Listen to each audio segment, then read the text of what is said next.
Hello friends, welcome back to RGM online classes. RGM education YouTube চ্যানেলের রোজ বিকাল 6টার special child development and pedagogy for TET ক্লাসে তোমাদের সকলকে জানাই আরও একবার স্বাগত। আমাদের শিশু মনস্তত্ত্বের যে ক্লাসের সিরিজটা শুরু হয়েছিল, আজকে সেই ক্লাসেরই কন্টিনিউ আমরা করছি, ক্লাস নাম্বার 6, এবং আমাদের টার্গেট টেট এক্সাম 2024, যেটা ডিসেম্বরে হতে চলেছে। প্রত্যেকটা কোয়েশ্চেনের সাথে 4টা করে অপশন তোমরা কিন্তু পেয়ে যাবে। যেটা সঠিক উত্তর বলে তোমাদের মনে হবে সেটা নিচে লাইভ চ্যাট অপশন অথবা কমেন্ট সেকশনে জানাতে পারো, ঠিক আছে? তো আজকে সেটের প্রথম প্রশ্ন রাখছি। যারা প্রথমের ক্লাসগুলো এখনও করেনি তাদের জন্য কিন্তু আলাদা করে প্লেলিস্ট করে দেওয়া হয়েছে। তোমরা একবার প্লেলিস্ট সেকশনে গিয়ে সেটা একবার চেক আউট করে নেবে। বলছে, একটি 6 বছরের ছেলে শুধুমাত্র নিজের দৃষ্টিকোণ থেকে অন্যের বিশ্ব এবং অভিজ্ঞতাকে দেখে। মানে নিজের দৃষ্টিকোণ থেকে, নিজের মতন ভাবে, সে যেটা ভাবছে সেইভাবে সে অন্যের বিশ্ব অভিজ্ঞতাকে দেখে এবং অন্যের দৃষ্টিভঙ্গি বিবেচনা করতে ব্যর্থ হয়। এটি কি বোঝায়? অর্থাৎ একটা বাচ্চা, 6 বছরের বাচ্চা, 6 বছরের বাচ্চা মানে প্রাইমারি স্কুলে পড়ে, তাই তো, ক্লাস 1-এর বাচ্চা একটা। তো সে নিজের দৃষ্টিকোণ থেকে অন্যের বিশ্ব এবং অভিজ্ঞতাকে দেখতে গিয়ে সে কী করছে? ব্যর্থ হচ্ছে। এটাকে কী বোঝাবে? অহংকেন্দ্রিকতা, সংরক্ষণ, বিপরীতমুখী চিন্তন, নাকি বৈজ্ঞানিক যুক্তি?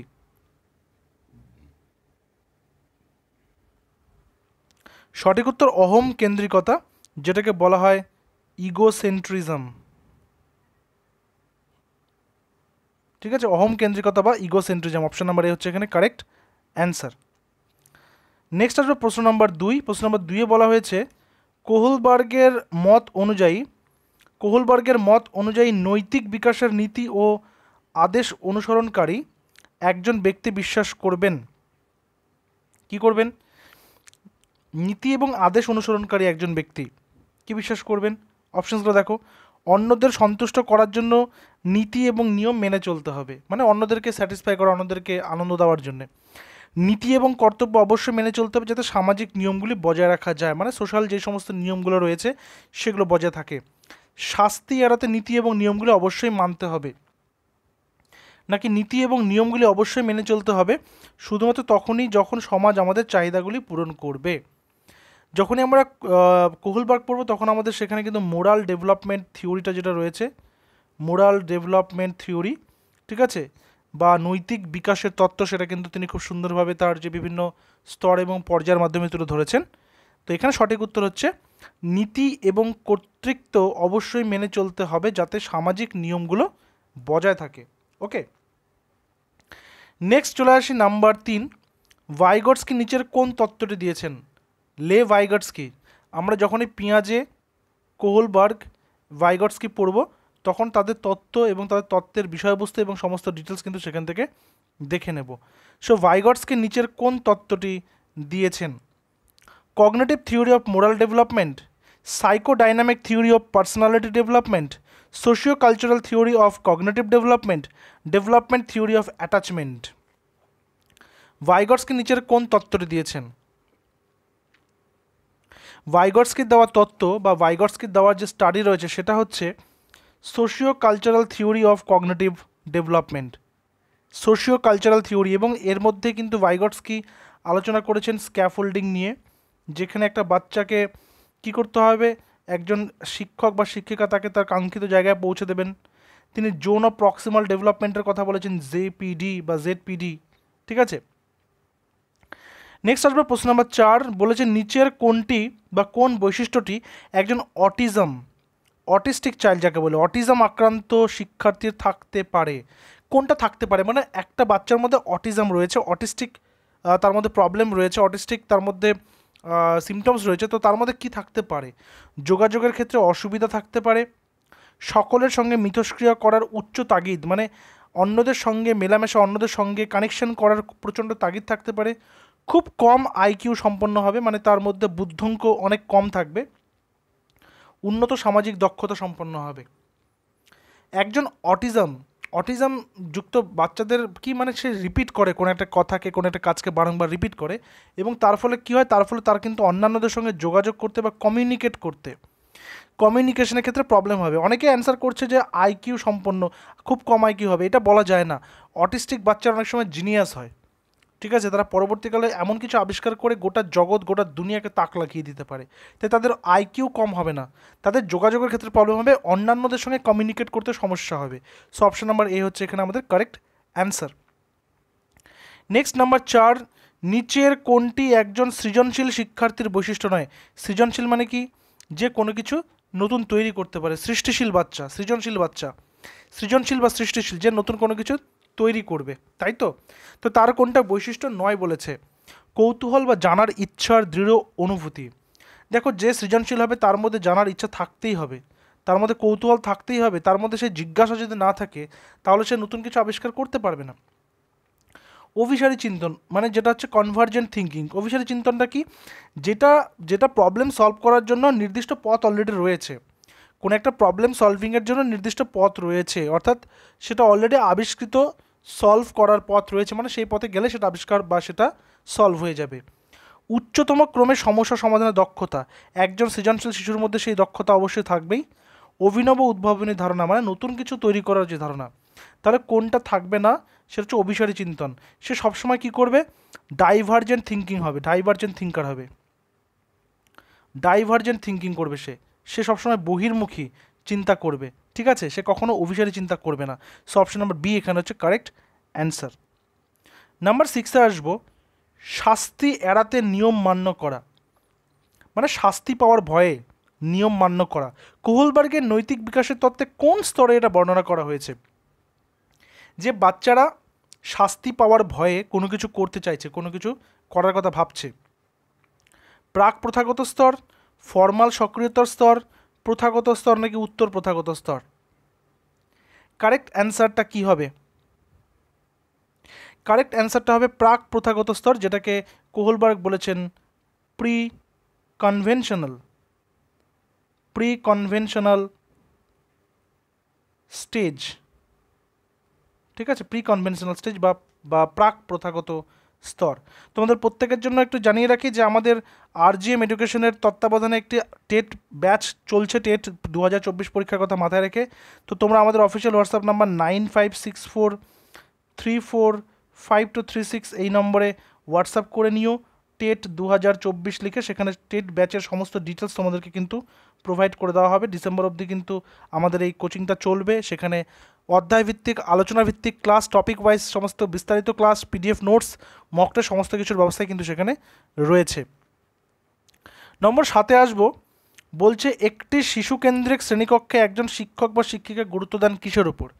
একটি শিশুকেন্দ্রিক শ্রেণীকক্ষে একজন শিক্ষক বা শিক্ষিকা গুরুত্ব দেন নিয়মিত উদ্দেশ্যধর্মী ধরনের পরীক্ষার উপর, সক্রিয় জ্ঞান নির্মাণ প্রক্রিয়ার উপর, যেভাবেই হোক সম্ভব পাঠ্যক্রমের পরিসমাপ্তির উপর, নাকি শান্তির উপর ভিত্তি করে কঠোর শৃঙ্খলামূলক নিয়মাবলীর উপর? সঠিক উত্তর কি হবে? একটা শিশুকেন্দ্রিক মানে চাইল্ড সেন্ট্রিক যে ক্লাসরুম, সেই চাইল্ড সেন্ট্রিক ক্লাসরুমে সবসময় হবে কি, যেখানে বাচ্চারা অ্যাক্টিভ পার্টিসিপেন্ট হবে, সক্রিয়ভাবে যখন সে কোনো কিছু অর্জন করতে শিখবে, সো সক্রিয় জ্ঞান নির্মাণ প্রক্রিয়ার উপর, বা অ্যাক্টিভলি যখন কোনো নলেজ কনস্ট্রাক্ট করবে সেটার উপর, ঠিক আছে?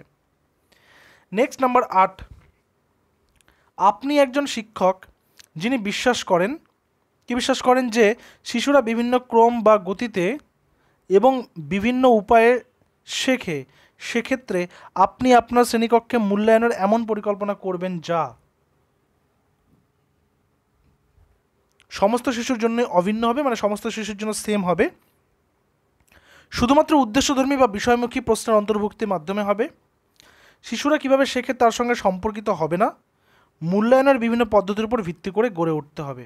দেখো, একজন শিক্ষক যিনি বিশ্বাস করেন যে শিশুরা বিভিন্ন ক্রম বা গতিতে এবং বিভিন্ন উপায় শেখে, তো যখন বিভিন্ন রকমভাবে শিখবে তাহলে তাদের জন্য একই করলে কিন্তু হবে না, অভিন্ন করলে সেটা কিন্তু হবে না, তাই না? তাদের জন্য কী করতে হবে? মূল্যায়নের বিভিন্ন পদ্ধতির উপর ভিত্তি করে গড়ে উঠবে, অর্থাৎ ভিন্ন ভিন্ন রকমভাবে তাদেরকে কিন্তু মূল্যায়ন করতে হবে সেই সমস্ত বাচ্চাদেরকে, যাতে করে তাদের মধ্যে সেই ডাইভার্সিটিটা মেনটেন্ড থাকে। সো অপশন নাম্বার ডি এখানে কারেক্ট অ্যান্সার। নাম্বার 9, এই ধরনের প্রশ্ন তোমরা যারা 2023-এর কোয়েশ্চেন দেখেছো তারা প্রত্যেকে জানো যে এই ধরনের কোয়েশ্চেন কিন্তু এবার এসেছিল। বিবৃতি, জ্ঞানের বিকাশের সঙ্গে সঙ্গে শিক্ষার্থীদের মানসিক সুস্থতা নিশ্চিত করতে হবে। মানে জ্ঞানের বিকাশ হবে, নলেজটা উন্নতি হবে, সেটা সঙ্গে সঙ্গে শিক্ষার্থীদের মানসিক সুস্থতা মানে মেন্টাল হেলথ সেটাকে নিশ্চিত করতে হবে। আর কারণটা কি? একটি সমস্যা নিয়ে কাজ করার সময় চিন্তার মৌখিকতা সমস্যা সমাধানের দক্ষতাকে বাধা দেয়।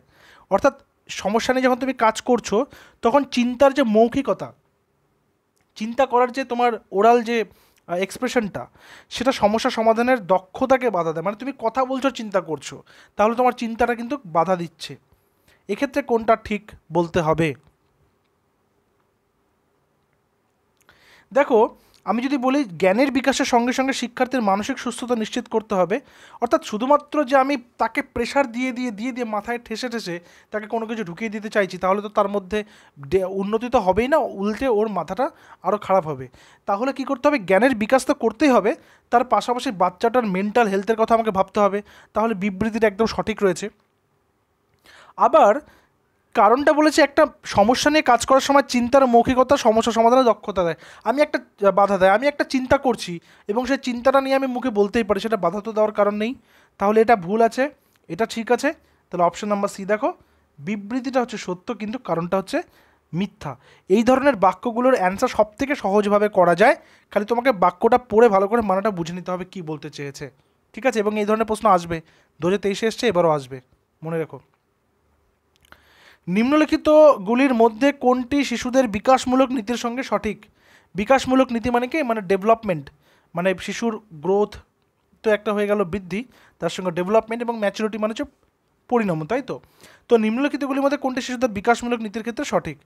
শরীরের মধ্যভাগ থেকে প্রান্তীয় ভাগের দিকে বিকাশ ঘটে, বিকাশ বংশগতি এবং পরিবেশ দ্বারা প্রভাবিত হয় না, একটি ক্ষেত্রের বিকাশ অন্য ক্ষেত্রে বিকাশের উপর প্রভাব ফেলে না, বিকাশ পুরোপুরিভাবে পরিমাণগত হয় এবং একে সঠিকভাবে পরিমাপ করা যায়।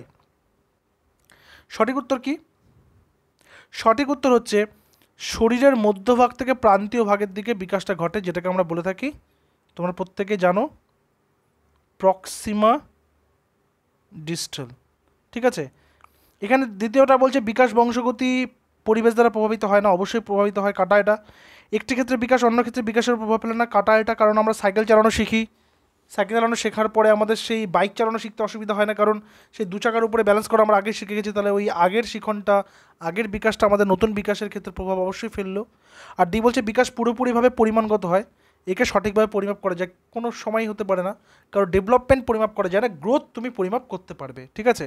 তো এটাও কাটা, অপশন নাম্বার এ হচ্ছে আমাদের কারেক্ট অ্যান্সার। আমরা বাকি অপশনগুলোকে এলিমিনেট করার মাধ্যমেও কিন্তু করতে পারবো। চলো, শিক্ষার অধিকার আইন নিয়ে আবার দিয়েছে, right to education act. Right to education act 2009-তে যেটা লাগু হয় এবং 2010 থেকে যেটা চালু হয়, 2010-এর এপ্রিল থেকে যেটা চালু হয়। তো শিক্ষার অধিকার আইন 2009 বেসরকারি বিদ্যালয়গুলিতে আর্থিকভাবে পিছিয়ে পড়া শ্রেণীর জন্য আসন সংরক্ষণ করা হয়েছে 25%। ঠিক আছে? 25% কোটা, আরটিই কোটা বলে এটাকে, যাতে এই শ্রেণীর শিক্ষার্থীরা নিজেদের অধিকার গ্রহণে সফল হয় এবং তার জন্য একজন শিক্ষকের যে শিক্ষানীতি গ্রহণ করা উচিত। অর্থাৎ এই যে আন্ডার প্রিভিলেজড বাচ্চাগুলো এই সুবিধাটা ভোগ করবে, তার জন্য একজন শিক্ষকের কী করা উচিত? বৈষম্যের নীতি, পৃথকীকরণের নীতি, পক্ষপাত শূন্যতার নীতি, সমতার বা সাম্যের নীতি। সঠিক উত্তর কী হবে?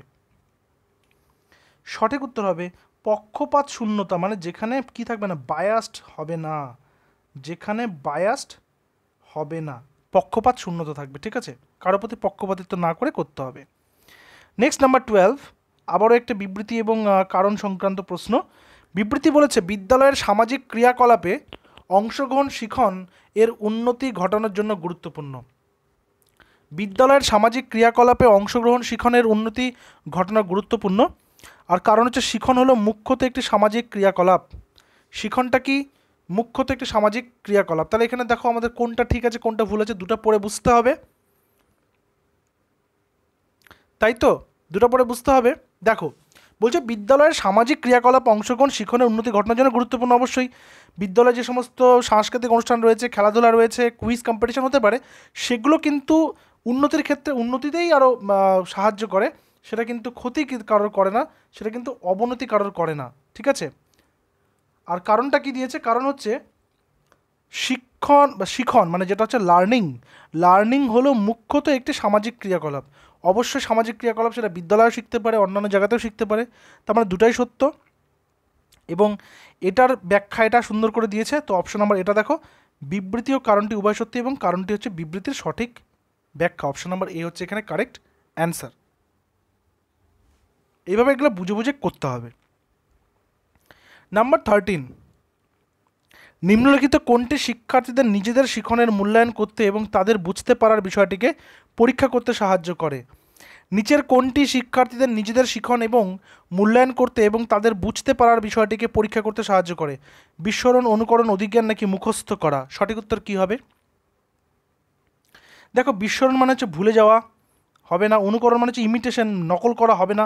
মুখস্থ করা তো কোনোদিনই হবে না। তাহলে অধিজ্ঞান, যেটাকে আমরা বলি, অধিজ্ঞানের ইংলিশ টার্মটা হচ্ছে মেটাকগনিশন। ঠিক আছে, সো অপশন নাম্বার সি হচ্ছে আমার এখানে কারেক্ট অ্যান্সার।